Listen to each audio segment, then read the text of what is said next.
आज हम exercise 1.2 start कर रहे हैं। एक्सरसाइज 1.2 में क्वेश्चन नंबर 1 है। इसमें आपको सत्य असत्य बताना है। पहला जो क्वेश्चन है वो है, प्रत्येक अपरिमेय संख्या एक वास्तविक संख्या होती है। ये कथन सत्य है क्योंकि परिमेय और अपरिमेय दोनों मिलकर वास्तविक संख्याएं बनती है। ये परिभाषा आपको लास्ट वीडियो में बताई थी। सेकंड पार्ट है, संख्या रेखा का प्रत्येक बिंदु √m के रूप का होता है। तो देखिए, जहाँ m एक प्राकृत संख्या है, हम जानते हैं प्राकृत संख्या का वर्गमूल भी प्राकृत संख्या ही होगी, यानी कि पॉजिटिव होगी, लेकिन संख्या रेखा पर तो नेगेटिव मान भी होते हैं, तो इस कारण ये कथन असत्य है। प्रत्येक वास्तविक संख्या एक अपरिमेय संख्या होती है। वास्तविक संख्या परिमेय भी हो सकती है और अपरिमेय भी। ये कह रहा है केवल अपरिमेय, तो ये कथन असत्य है। सेकंड क्वेश्चन में पूछ रहा है, क्या सभी धनात्मक पूर्णांकों के वर्गमूल अपरिमेय होते हैं? तो नहीं। एक ऐसी संख्या का उदाहरण दीजिए जो एक परिमेय संख्या है, जैसे 4 का अंडर अगर हम लेते हैं तो 2 आता है और उसे हम 2/1 लिख सकते हैं, यानी वो परिमेय संख्या का उदाहरण है। जो क्वेश्चन नंबर 3 है उसमें आपको संख्या रेखा पर √5 को दर्शाना है। तो देखिए, ये एक संख्या रेखा है जिसमें मैं √5 को दर्शा रहा हूँ। √5 को दर्शाने के लिए देखिए, पहले आपको ये वाली बात समझनी होगी। अगर लंब 1 लें और आधार 2 लें तो कर्ण का जो मान है वो इस तरह से लंब स्क्वायर प्लस आधार स्क्वायर वाले फॉर्मूले से निकालें। तो देखिए, 5 और कर्ण स्क्वायर से स्क्वायर हटाया तो के का मान आ गया √5, यानी के की वैल्यू √5 होगी अगर लंब 1 और आधार 2 लें। तो हमने यहाँ पर एक संख्या रेखा बनाई, 1-1 इंच पर 1 और 2 लिखा। स्केल में जो इंच वाली साइड है वहाँ से बनाना है आपको। तो 1 इंच पर 1, दूसरे इंच पर 2, तो आधार 2 ले लिया हमने, जैसा कि यहाँ लिखा हुआ है, और इसका लंब 1 लेना है। तो लंब लेने के लिए पहले आपको यहाँ 90 डिग्री का कोण बनाना होगा। तो 90 डिग्री का कोण बनाया आपने, और उसके बाद यहाँ से काटेंगे 1 इंच का चाप, क्योंकि लंब की लंबाई मुझे 1 इंच रखनी है। तो 1 इंच का जब चाप काटा और फिर इसको 0 से मिला दिया, तो ये जो कर्ण है इसकी लंबाई √5 होगी, जैसा कि यहाँ कैलकुलेट करके बताया हुआ है। तो इस लाइन की लंबाई √5 है, तो आपको 0 पे रखना है प्रकार को और यहाँ तक खोलना है। फिर यहीं पे रखे रखे इस प्रकार को घुमाना है, तो पेंसिल इधर आ जाएगी संख्या रेखा पर, क्योंकि एक तरह से मैंने यहाँ से यहाँ तक खोलने का मतलब है कि √5 की लंबाई के बराबर प्रकार को खोल लिया। तो उस √5 का चाप इस संख्या रेखा पर काटना है। तो 0 से उसी √5 की लंबाई का चाप इधर संख्या रेखा पर काटा, तो संख्या रेखा पर ये वाला जो पॉइंट है वो √5 को दर्शाएगा। तो इस तरह से संख्या रेखा पर √5 आ जाएगा। क्वेश्चन नंबर 4 आपको इसमें नहीं करना। नेक्स्ट जो है एक्सरसाइज 1.3 से पहले कुछ बातें आपको समझनी होगी, वो है शांत दशमलव। शांत दशमलव क्या होता है? जब हम डिवाइड करते हैं तो कई बार ऐसा होता है दशमलव के बाद अंक आना पूरी तरह बंद हो जाते हैं और शेषफल 0 बच जाता है, तो वो शांत दशमलव कहलाते हैं। और एक होता है अशांत आवर्ती दशमलव, जब दशमलव के बाद अंक आना बंद ही नहीं होते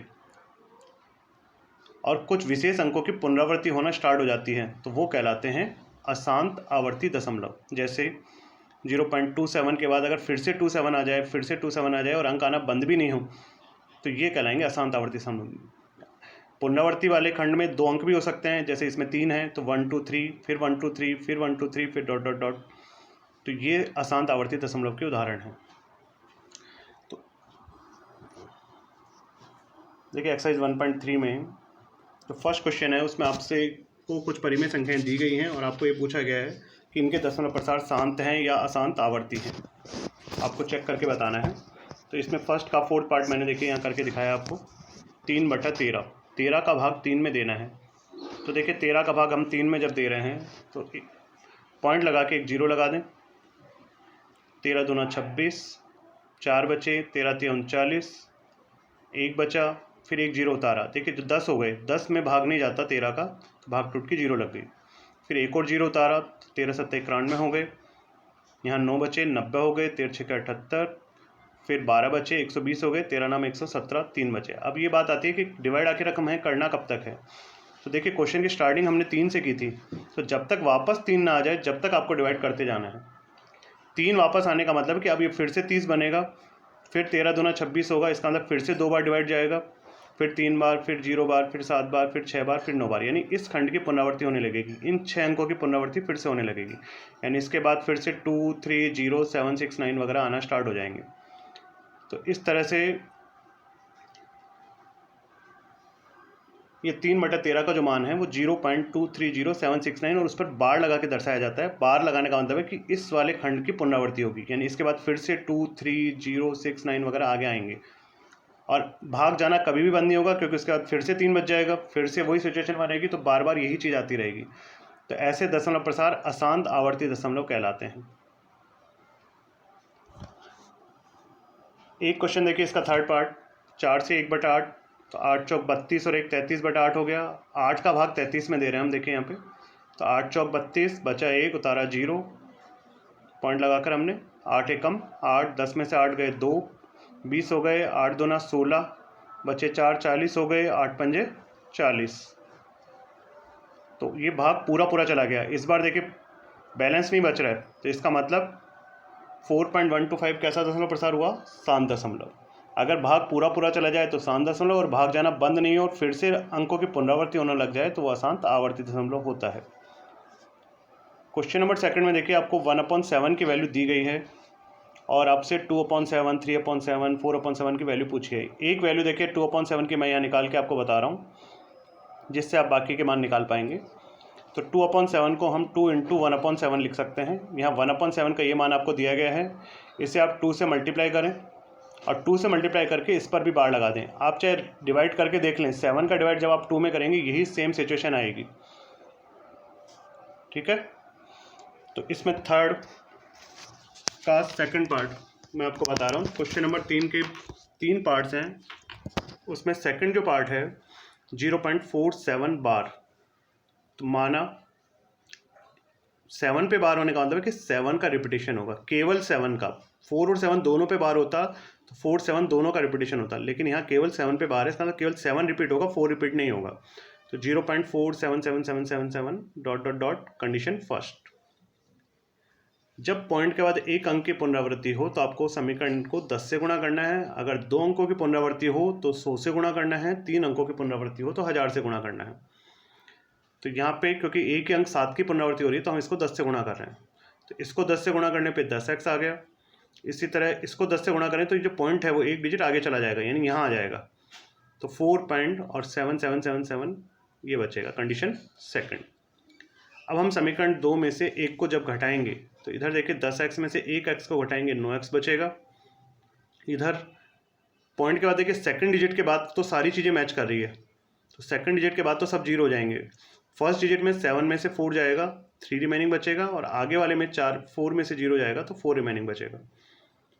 ये 9 नीचे चला जाएगा और पॉइंट हटाने पे 90 हो जाएगा। अगर बाई चांस ये कट रहे हो तो इन्हें काट दीजिए, और अगर नहीं कट रहे हैं तो ये आंसर हो जाएगा। आप 90 का डिवाइड 43 में रफ में करके ट्राई करके देखें तो आप देखेंगे 0 पॉइंट के बाद सबसे पहले डिवाइड 4 टाइम्स जाएगा और उसके बाद फिर 7 टाइम्स, फिर 7 टाइम ही जाता रहेगा। तो इसका मतलब है कि ये उल्टा काम हो गया। अभी थोड़ी देर पहले आप 90 का डिवाइड 43 में करके ये सिचुएशन लिखना सीख रहे थे, अब ये आपको अगर गिवन है तो आप इस तरह से परिमेय संख्या को लाने का तरीका सीख रहे हैं। तो जिनमें भी अंक रिपीट होते हैं वो सब P/Q के रूप में लिखे जा सकते हैं। आपको ध्यान होगा परिमेय संख्या में एक उदाहरण भी लिखा था मैंने जिस पे बार लगा हुआ था, तो बार वाली सभी संख्याएं आसानी से P/Q के रूप में इस तरीके से लिखी जा सकती, इस कारण से वो उदाहरण वहाँ लिखा गया था। तो इस तरह से थर्ड क्वेश्चन में जो 2 पार्ट्स हैं वो आप ट्राई करेंगे। क्वेश्चन नंबर 4 जो है वो भी सेम पैटर्न का ही है, जो थर्ड क्वेश्चन है सेम उसी तरीके का है, तो थर्ड क्वेश्चन की तरह ही उसे भी ट्राई करेंगे। उसमें x = 0.99999 ... मान लेंगे और उसको समीकरण 1 को 10 से गुणा करेंगे। जो इसका क्वेश्चन नंबर 5 है उसमें 1/17 के दशमलव प्रसार के अंकों में पुनरावृत्ति खंड में अंकों की अधिकतम संख्या क्या हो सकती है। तो देखिए अगर आप 17 का डिवाइड कर रहे हैं तो पुनरावृत्ति खंड में अंकों की संख्या अधिकतम 16 हो सकती है। तो आप डिवाइड करके देखेंगे 17 का 1 में और आप देखेंगे पुनरावृत्ति खंड में 16 ही अंक आएंगे। जैसे यहाँ 7 का डिवाइड 2 में करें तो पुनरावृत्ति खंड में अधिकतम कितने अंक होंगे, तो 6 अंक होंगे। देखिए यहाँ पे 6 ही आ रहे हैं। हाँ 6 से कम हो सकते हैं लेकिन 6 से ज़्यादा नहीं हो सकते, ये श्योर है। तो अधिकतम पूछ रहा है वो, तो 17 का भाग 1 में दें उसी तरह से, तो हो सकता है 16 से कम हो लेकिन ज़्यादा से ज़्यादा 16 अंक हो सकते हैं, ये लिमिट है उसकी। जिसका डिवाइड कर रहे हैं उससे एक कम पुनरावृत्ति खंड में अंकों की संख्या होगी। तो आज यहाँ तक करें आप, नेक्स्ट पैटर्न्स आपको नेक्स्ट वीडियो में बताएंगे।